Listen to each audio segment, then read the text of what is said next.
Hello and welcome to my channel देसीफाइड उम्मे। जितने भी लोग जो नए आ रहे हैं उनके लिए ऑब्वियसली अब अभी जो चीज़ें हो रही हैं उनके लिए सेटल होना थोड़ा सा मुश्किल हो सकता है।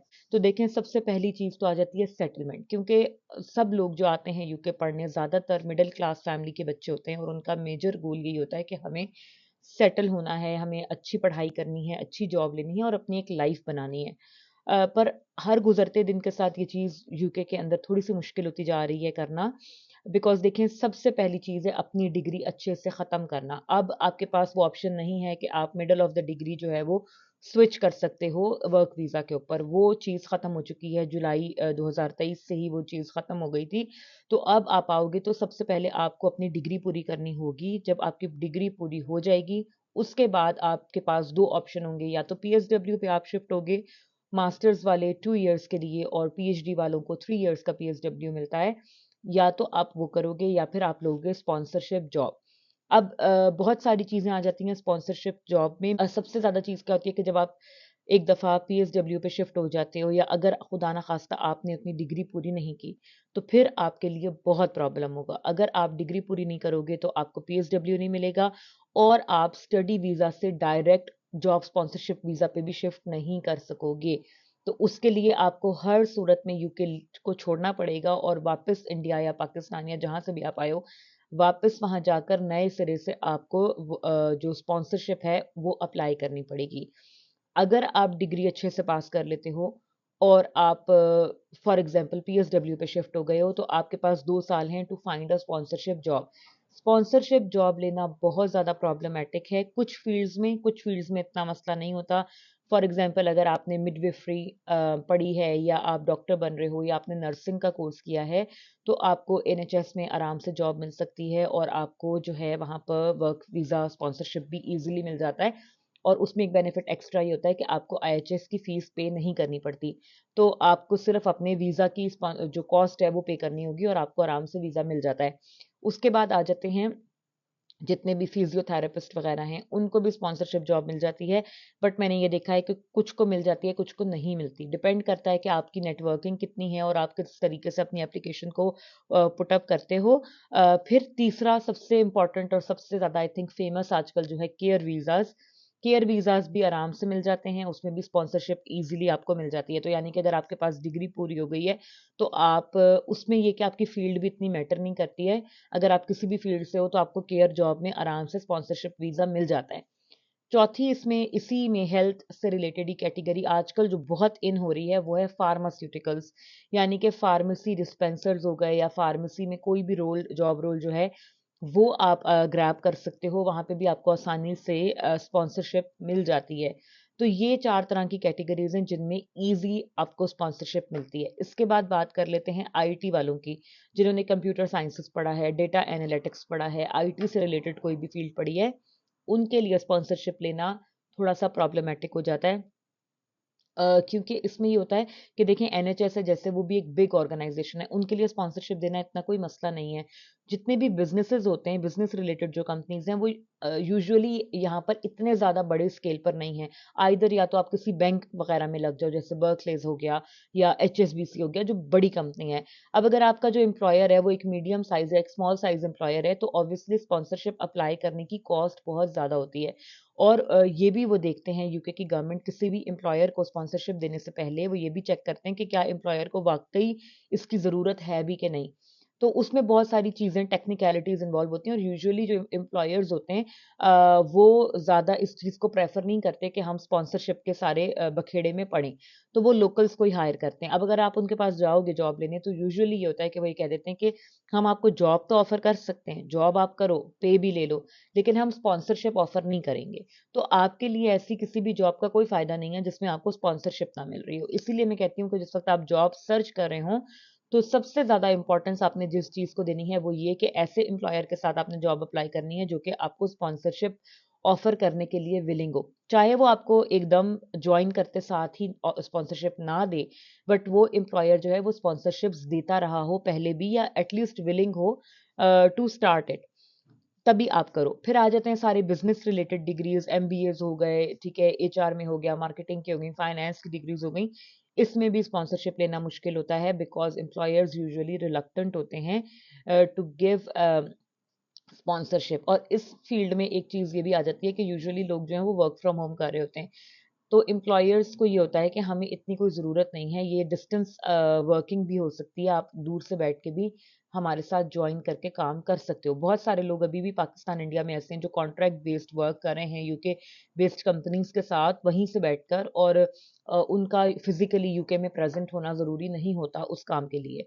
तो इस किस्म की फ़ील्ड्स में थोड़ा-सा आपको प्रॉब्लम आ सकता है स्पॉन्सरशिप की जॉब लेने के लिए, और इन चीज़ों को आपने ज़हन में रखना है, अपनी सीवी उस हिसाब से बनानी है, अपने कनेक्शंस और नेटवर्किंग को स्ट्रॉन्ग करना है ताकि आपको अच्छे एम्प्लॉयर्स के साथ जॉब मिल सके। अब स्पॉन्सरशिप के हवाले से और जो चीज़ें होती हैं वो ये कि बाज़ दफ़ा आपका एम्प्लॉयर विलिंग होता है, ठीक है? चाहे छोटा भी उसका सेटअप हो तो वो विलिंग होता है आपको स्पॉन्सरशिप देने के लिए। बट उसमें ये हो जाता है कि स्पॉन्सरशिप की जो जितनी भी कॉस्ट होती है वो एम्प्लॉयी को बियर करनी पड़ती है। बहुत सारी कंपनीज़ में ये होता है कि वो ये कहते हैं कि हम आपको दे देंगे स्पॉन्सरशिप एज़ अ एम्प्लॉयर, पर जितनी भी कॉस्ट होगी वो आपको बेयर करनी होगी। फिर सैलरी भी इतनी मतलब वो आपको अच्छी नहीं देते। आपको स्पॉन्सरशिप तो ऑफ़र कर देते हैं पर फिर वो आपसे काम बहुत ज़्यादा लेते हैं, और उसके हिसाब से अगर आप देखो तो आपको लगता है कि मेरी सैलरी इतनी अच्छी नहीं है इन द बिगिनिंग। तो ये चीज़ों का भी आपने ज़हन में रखना होता है।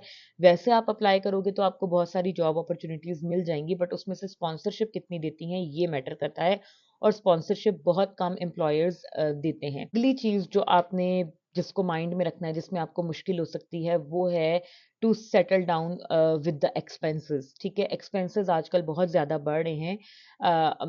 वीज़ा अप्लाई करने के तो एक्सपेंसेस हैं ही, वो तो आपने ऑलरेडी बियर कर लिए हैं। आईएचएस की फ़ीस, वीज़ा की फ़ीस, वो भी अभी रिसेंटली इंक्रीज़ हुई है, सब चीज़ें। बट जब आप यहाँ आओगे तो सबसे पहला मेजर चंक जो होगा वो होगा आपका rent. Rents are extremely high. मैं अभी आपसे लंदन, मैनचेस्टर के रेंट्स की तो बात नहीं कर रही हूँ। ग्लासगो में रेंट्स की सिचुएशन ये है कि पहले जो फ्लैट 1 बेडरूम का 475, 500, 550 तक मिल जाता था, वो अब अच्छी लोकेलिटीज़ के अंदर 750, 800 पाउंड का मिल रहा है 1 bedroom. 2 bedroom flats are around 900 to 1000 pounds Glasgow के अंदर। तो अब आप इससे अंदाज़ा लगा लो कि लंदन में तो ये अमाउंट जो है वो तकरीबन 2000 पाउंड को क्रॉस कर चुकी होगी। तो सिर्फ रेंट की बात हो रही है। रेंट के बाद आपके अगला जो बड़ा एक्सपेंस हो जाता है वो होती हैं आपकी ग्रोसरीज़। ग्रोसरीज़ की कीमतें भी जो हैं वो फ्लक्चुएट करती रहती हैं। हर 2 वीक्स के बाद या हर मंथ जब आप जाते हो ग्रोसरीज़ करने, तो आपका एक अच्छा खासा बजट उसमें निकल जाता है। मतलब अगर आप फैमिली ऑफ 3 या फैमिली ऑफ 4 हो, 2 बच्चे और मियाँ-बीवी, तो आपका आराम से महीने का सारा मिलाकर उसमें आपका रोज़ाना का दूध, दही, फ्रूट, सब्ज़ी, गोश्त सब कुछ डाल के आपका तकरीबन सा 4 साढ़े 400 पाउंड आपका ग्रोसरीज़ में लगता है। बट ये मैं बता रही हूँ कि जो आप ग्रोसरीज़ मतलब अच्छी ग्रोसरीज़ जो आप लाते हो। अगर आप थोड़ा हाथ रोक कर, थोड़ा हाथ टाइट करके बजट बनाकर थोड़ा-सा अपने आप को रोक कर खर्च करोगे तो फिर आप कहीं 3 साढ़े 300 में भी इसको मैनेज कर सकते हो। इसके अलावा ट्रांसपोर्टेशन की कॉस्ट, फ्यूल की कॉस्ट, हर चीज़ अब बढ़ती जा रही है। पहले मैं जो बस का पास बनवाती थी, उसमें मुझे 15 टिकट्स मिलते थे 1 मंथ के लिए, वो मेरा बनता था तकरीबन 32 पाउंड्स का, और अब जो है वो बनता है तकरीबन 45 पाउंड्स का। तो हर चीज़ की कीमत ज़्यादा है और उस हिसाब से सैलरीज़ इंक्रीज़ नहीं होती। सैलरीज़ तो उतनी ही हैं जितनी हम 3 साल पहले ले रहे थे, उतनी सैलरी रफ़ली अभी भी आपकी बनती है। तो मतलब जो आपका एनुअल वेज रेट होता है वो तकरीबन हर साल 1 डेढ़ पाउंड ही बढ़ता है पर आवर के हिसाब से, तो उसका कोई बहुत ज़्यादा ख़ास इम्पैक्ट नहीं आता आपकी ओवरऑल सैलरी के ऊपर। और अगर आप ज़्यादा कमा भी लोगे तो ऑब्वियसली आपको टैक्स देना है, उसी हिसाब से आपका टैक्स कट जाएगा, तो टेक होम सैलरी आपकी राउंड अबाउट सिमिलर ही रहेगी, इतनी जितनी आप अभी ले रहे हो। तो ये चीज़ें बहुत ज़्यादा इम्पैक्ट करती हैं, इन चीज़ों के आप बारे में आपको बहुत ज़्यादा केयरफुल भी होना पड़ेगा। और तीसरी चीज़ जो कि मुझे बहुत पर्सनली बहुत बॉदर करती है वो है health care system. Health care system इनका ऐसा है कि जिसमें वेटिंग टाइम्स बहुत ज़्यादा हैं। अगर आपका कोई मसला है जो कि इतना ज़्यादा सीरियस नहीं है तो आपको इतना ज़्यादा ध्यान नहीं दिया जाएगा। रिसेंटली मुझे हेल्थ केयर सिस्टम से बहुत ज़्यादा गुज़रना पड़ा। My daughter was not well, I myself was not well.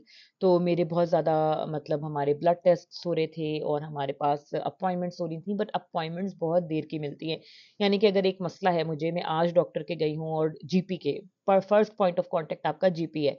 आप जीपी के पास जाओगे, अगर वो ये समझता है जीपी कि आपका मसला इतना है कि इसको फर्दर इन्वेस्टिगेट करना चाहिए, जो कि यूजुअली वो नहीं कंसिडर करते, वो आपको बस कोई नॉर्मल सी मेडिसिन, और बाज़ दफ़ा तो मेडिसिन भी नहीं देते, वरना वो कोई नॉर्मल सी पेन किलर दे के आपको घर भेज देते हैं। बट अगर आपका मसला इतना हो कि आपको फर्दर टेस्ट्स की ज़रूरत है, तो जीपी हॉस्पिटल को रिक्वेस्ट भेजता है और हॉस्पिटल से आपको आपके घर पे लेटर आएगा।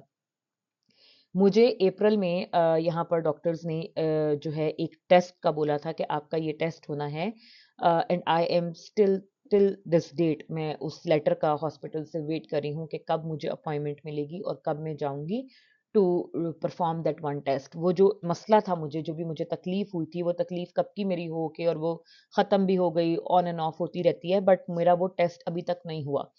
तो आई वेंट टू पाकिस्तान इन अप्रैल, मार्च में उससे पहले से मैंने डॉक्टर को दिखाया और उन्होंने कहा आपका ये एक टेस्ट होना है, बट अभी तक मुझे उसकी अपॉइंटमेंट नहीं मिली।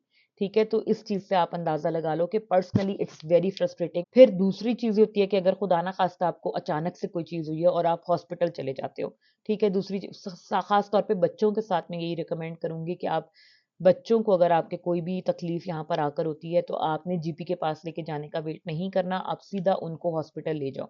एक पूरा दिन आपका लगेगा वेटिंग टाइम में और सब चीज़ों में, बट हॉस्पिटल्स में वो कदरे अच्छे तरीके से देखते हैं एज़ कम्पेयर टू जीपीज़। तो अगर आप हॉस्पिटल चले जाते हो खुद ही से कि मुझे ये मसला हो रहा है और मैंने चेक कराना है, तो वो आपको वेटिंग एरिया में बिठा देंगे और आपके तकरीबन 8 से 9 घंटे लगेंगे पूरे प्रोसेस में। पहले आप एक वेटिंग एरिया में बैठोगे, 3 से 4 घंटे बाद आपकी बारी आएगी, अगर आप लकी हुए, इससे ज़्यादा भी टाइम लग सकता है। फिर आपको वो एक अंदर एक और वेटिंग एरिया होता है, आपके वाइटल्स वो ले लेते हैं, वाइटल्स मीन्स आपका बीपी वगैरह चेक करेंगे, हर चीज़। और वाइटल्स के बाद वो आपको एक अंदर एक और वेटिंग एरिया होता है, वहाँ पे वो आपको बिठा देते हैं और वहाँ से फिर आप घंटे डेढ़ के बाद आपकी बारी आती है, आप एक और अंदर कमरे में जाते हो। फिर थोड़ी देर के बाद वहाँ पर डॉक्टर आता है, फिर वो आपको चेक करेगा, फिर अगर आपके ब्लड्स होने हैं, कोई टेस्ट होना है, आपका वो टेस्ट होगा। फिर आप एक और वेटिंग एरिया में ले जाए जाओगे, आप उस वेटिंग एरिया में बैठोगे, वहाँ पे बैठ के आप अपने टेस्ट रिजल्ट्स का, रिपोर्ट्स का वेट करोगे और if then all is clear, तो वो वहाँ से आपको वापस घर भेज देंगे। ये चीज़ों को आपने माइंड में रखना है। This is all the real things. मैं किसी को भी ये नहीं कहूँगी कि आप यूके मत आओ, यूके में आप एडजस्ट नहीं हो सकोगे, और आहिस्ता-आहिस्ता करके चीज़ें फिगर आउट हो जाती हैं। बट अगर आपका लॉन्ग टर्म यहाँ पर सेटल होने का इरादा है, तो ये थोड़ा-सा डिफ़िकल्ट हो सकता है, क्योंकि अगर आपको स्पॉन्सरशिप जॉब नहीं मिलेगी, तो आफ्टर डिग्री के 2 साल बाद, पीएसडब्ल्यू के बाद आपको वापस जाना पड़ेगा, बिकॉज़ ऑब्वियसली लीगली आप इस कंट्री में स्टे नहीं कर सकते उसके बाद। मिलते हैं एक और वीडियो में। बाय।